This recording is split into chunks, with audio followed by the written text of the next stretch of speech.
This is one of our trees for the 2010 crop. And as you see, our pole has tape on it for different colors. We go to a 5 to 6 foot tree. And the first of all we did, we added to this pole here, somebody got a little short. From this coupling to the bottom, we don't measure that. It's about 3 inches of a tree. The reason we do this is because when we cut them off the stump, the needles pile up around the bottom, and when the guys cut them off, when they jump off that stump, they'll lose about 2 inches. So we give you 3 inches before we even start measuring the tree. And then when we stand it up, we get about level beside of the tree. This first indentation here, this tape, is called a 5 to 6 foot. Every tree we measure it 5 to 6 foot. The red we have is a 6 to 7 foot, 7 to 8 on the blue, 8 to 9 on yellow, 9 to 10 on orange, and 10 to 11 is silver. The very top is a different color, but it's supposed to be black for up to a 12 footer. And this tree here, as you can see, I stand 6 foot tall, but we measure it from here. This is 6 to 7 on the red color, and on the 7 to 8 is blue. So this tree is tagged, as you see, a blue tree. We come in here, right in here is the 7 foot mark, and it's 8 foot to the tip. In other words, you're getting a full body size of a 7 to 8 foot tree. It's very symmetrical. You have some nice stems that stick out here for ornaments, for the ladies that like to hang the heavy ornaments on, and as well as they can go on the inside and hang and fill up the voids inside. But the tree and the density is pretty. It's a nice tree for this season, and we have probably around 3,000 to 4,000 of this type tree in this field. And this side here has very little trees ever been cut out of it in the 2009 season, which was the first season we started here. And so now we are going with these going on. We can stop down here with another tree. This is a little slender tree, pretty tree though. And as you see, whoever measured this tree, we count this as 6 to 7. She's a red tag. Well, we usually don't count much of this top, a lot of times, not over about 8 inches. So they downgraded this tree to a red tag because she's a little slender to be, this should run on up into the yellow, or at least up here to the top, to be in the 7 to 8 class. Nice full size. We give you extra length in our trees so you can get plenty of body size. And then if you need to trim the bottom off for a fresh cut, then when you get to the marketplace, the customer's getting their full size tree on a 6 to 7. And when we drop on down and come around this tree, this one is not going to market because, yeah, excuse me, it does have the white tag on it. The white tag is the 5 to 6, and this one actually would run into a 7 to 8, but it is tagged white, and it is a white tag with stripes on it. And the reason be is, as I look at this tree, the black stripes mean it is a number 2 quality. Our density is down a little bit in the top right here, and all in all, there's got to be 2 things wrong with this tree. We'll look at it and see. And it looks like the upper side here has a little high cut here, which won't make any difference because you have to trim the bottom limbs anyway. But here's a little bit of void too. We have downgraded this tree to a number 2. We're selling these trees at $14 a piece, and that's because she's a number 2. And this tree will run into 6 to 7 instead of a 5 to 6. And on this as well, that's where I was wrong in what I was thinking of. I seen the white side of the tag, but this is the 5 to 6 going into 7 to 8, and it'll be a number 2 size quality. And we sell these trees anywhere. Most of them's running anywhere from 6 to 9 feet, and we sell those for $14, all you want of them. But it does have 2 things. The density's down a little bit in the top, and it has this one hole, so it's beautiful on the other side. It's a nice tree. You can mix it with your number 1 quality trees, and you usually get the same dollar for it on the retail. I was in retail business for 24 years, and a lot of people, especially German ladies, they like more holes open for where you can hang the heavier ornaments inside. So this tree would be good. You could get in a lot of the retail markets in the $30-some range for it. Moving on down, this is called an 8 to 9 foot tree. As you see, our 6 is going into the 8 in the yellow mark is 8 to 9 foot. The top is right at the 9 foot mark, but you're getting a good full-size body tree. It has good symmetrical shape. We have a north and south. This to my right is the north and south of the left towards the sun. and but a beautiful tree for this year's market. Good full size body, and I think everybody would enjoy this in their home. It's got a ceiling that's up to nearly 9 foot tall. As you know, normal houses are 8 foot tall on the ceiling height.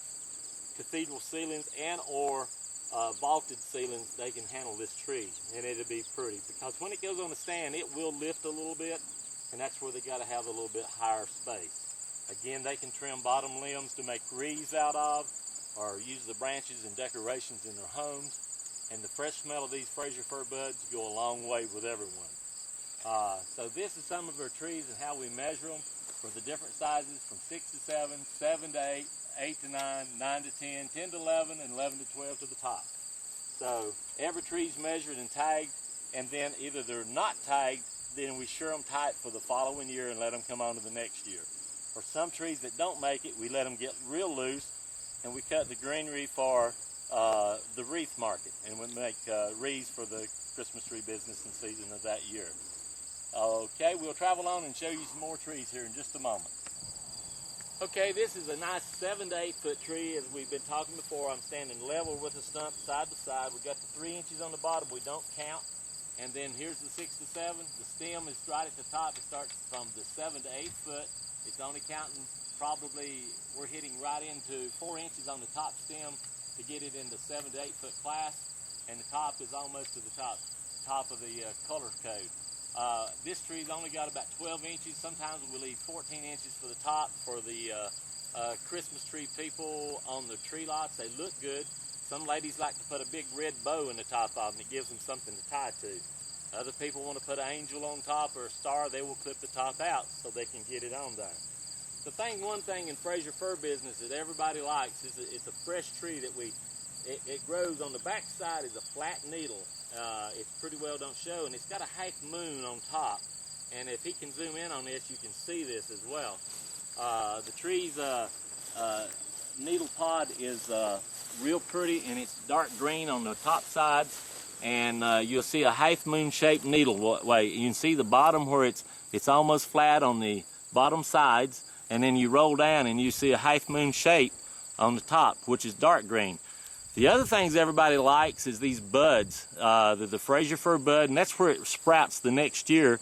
It takes off with making several stems that come from these buds. It fills the trees out with heavy density from the fertilizer we feed them and the natural topsoil we have in the mountains of North Carolina.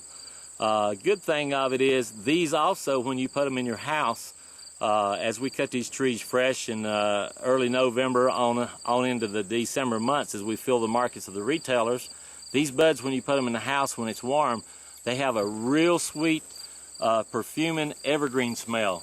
It makes your whole house smell good. You occasionally will see a pine cone on these trees, or excuse me, a Fraser cone, which has the seeds in them.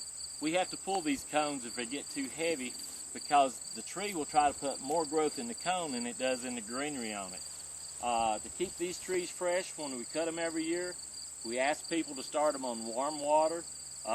If the retailer will cut a slice off of the bottom, at least an inch off of the bottom, and the rosin where it seals off in the bottom of the tree, it will go to taking water then. They will be good if you keep water to them. Try not to put them next to fireplaces or heat ducts, and keep plenty of water to them. They'll last up into January if these trees are cut properly by the grower. And that way you can keep them for longer term up into New Year's if you like. Some people like to, some people take them down the day after Christmas. We spend a lot of time, this tree's probably in the retail market, it's 8 to 9 year old. We put a lot of time and effort in to make the best quality trees we can. And when we do, I like to enjoy my tree on up into January. So everybody has their own marketplace and what they like in their tree and their home, but they are wonderful, they're beautiful. And some people get concerned about needle shed. That will happen internal in a tree, and as any tree that you get, about 4 years of growth, maybe 5 at the most, and the sunlight doesn't get inside the tree, so they'll shed inside needles naturally, just like a pine tree if you go outside, or Fraser fir. Any tree that don't get a lot of sunlight inside, they will drop the internal needles and they shed and fall on the ground.